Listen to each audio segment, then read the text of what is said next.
पण 2016 साली खरं तर हे सगळं नवीन होतं. जसं आपण सांगितलं तसं बिद्रे कुटुंबाला आणि गोरे कुटुंबासाठी हा मोठा धक्का होता. कारण आता जी 11 एप्रिलला खरं तर सुनावणी झाली, त्यावेळी अश्विनी बिद्रेंच्या 15 वर्षाच्या लेकीला न्यायाधीशांनी हे विचारलं, की ती तिच्या आईला शेवटची कधी भेटली, त्यावेळेस जो तिने सांगितलेला जबाब आहे. त्यावेळी कोर्टातलं वातावरण हे पूर्णतः भावनाविवश झालं होतं. मला वाटतं आपणही त्यावेळेस तिथे होतात. त्यावेळेस तिथलं वातावरण नेमकं कसं होतं?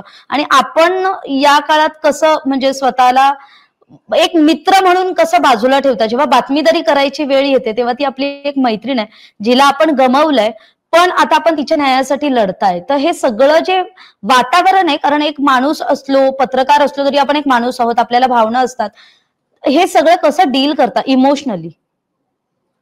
मी जेव्हा ही बातमी सुरुवातीला शूट करायला राजीव गोरेंच्या घरी गेलो होतो, त्यावेळी हं, व्हिडिओजमध्ये तुम्ही बघू शकाल की मी जेव्हा इंटरव्ह्यू करत होतो, त्यावेळी माझ्या पाठीमागे एक छोटीशी लहान मुलगी सोफ्यावरून उडी हं, मारतीये, तर घेऊन साईडला चालत बसतीये किंवा अचानक आमच्या मध्ये येतीये, अशी काही ती मुलगी करत होती. ती मुलगी म्हणजे सिद्धी. 6 वर्षाची ती चिमुकली होती आणि तिच्या हं, घरामध्ये तिचे वडील आणि मी आम्ही नेमकं काय करतोय याचं भान तिला नव्हतं. कारण तिला माहिती नव्हतं, इतकी ती लहान होती. आता ती 10वी पास 10वीची एक्झाम तिने दिलेली आहे आणि या संपूर्ण गोष्टीला साधारण 8 ते 7 ते 8 वर्षाचा कालावधी गेलेला आहे. घरामधलं हं, वातावरण ती बघतीये. वडील नेहमी पोलिसांच्या वेगवेगळ्या गोष्टींमध्ये बिझी असतात. आईला न्याय मिळवून देण्यासाठी हं, ते नेहमी पनवेल, कळंबोली पोलीस ठाण्यामध्ये ये-जा करत असतात. रात्री अपरात्री ते घरी येत असतात. या सगळ्यांची सवय आता तिला झालेली आहे. तिला आता हं, कळायला लागलेलं आहे, की आपल्या आईसोबत नेमकं काय झालं होतं. आता आपले वडील कशा पद्धतीने झगडतायत आणि आपल्याला न्याय कशा हं, पद्धतीने या सगळ्या गोष्टींचा ती विचार करते. परवाच्या दिवशी जेव्हा पनवेल कोर्टाने या हं, प्रकरणातल्या 3 लोकांना संशयित आरोपींना आरोपी असं सांगितलं, की तुमच्यावरचा गुन्हा सिद्ध झालेला आहे. आता फक्त शिक्षा देणं बाकी आहे. पण शिक्षा देण्या अगोदर बिद्रे आणि गोरे कुटुंबीय जे लोक यामध्ये सफर झालेले आहेत, त्यांचं म्हणणं मला हं, ऐकून घेतलं पाहिजे. या शिक्षेसंदर्भात त्यांना काय वाटतं हे मी ऐकून घेणार म्हणून या दोन्ही कुटुंबाला कोर्टाने पाचारण केलं, की तुम्ही या तारखेला या. त्या दिवशी सकाळी सिद्धी नेहमीप्रमाणे आपल्या आईच्या फोटोला तिने नमस्कार केला. ते दृश्य भारावून जाण्यासारखं आहे, अंगावर काटे येण्यासारखं आहे. तिच्या डोळ्यात अश्रू हं, होते आणि ती मग त्यानंतर ज्या आजी आजोबांनी फुलासारखं तिला जपलं 7-8 वर्ष, त्यांना नमस्कार केला आणि ती घरातून बाहेर पडली. पनवेल कोर्टात आली. तिनं तो सगळा मॉब बघितला, समोर असणारा मीडियाचे प्रतिनिधी तिथं होते.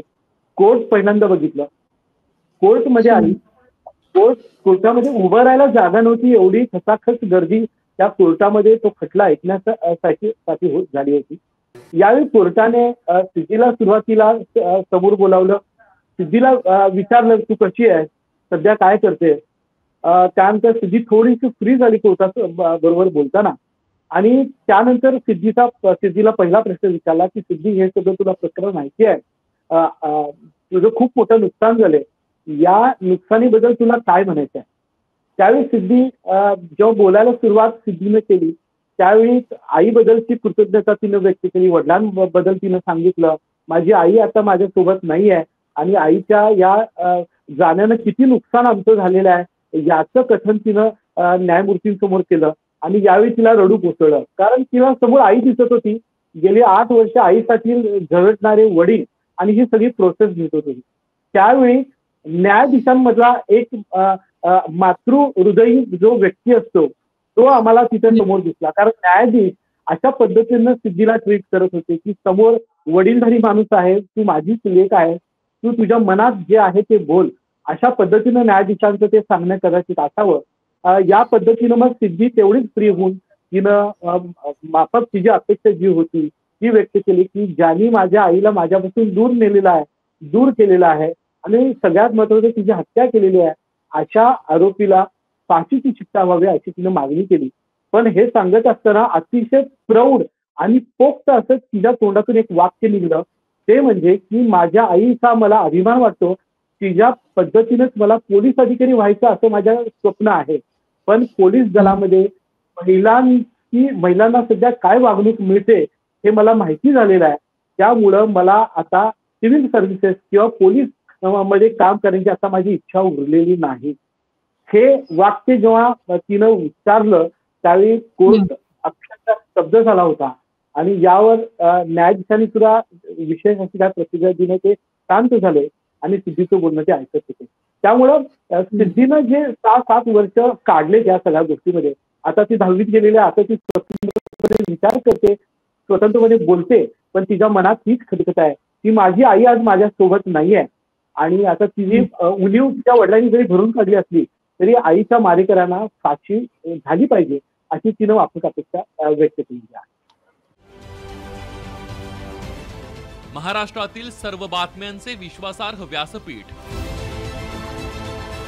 सकाळच्या सर्व सोशल मीडिया प्लॅटफॉर्मला लाईक, फॉलो आणि सबस्क्राईब करा. तसंच सर्व नोटिफिकेशनसाठी बेल आयकॉन प्रेस करायला विसरू नका.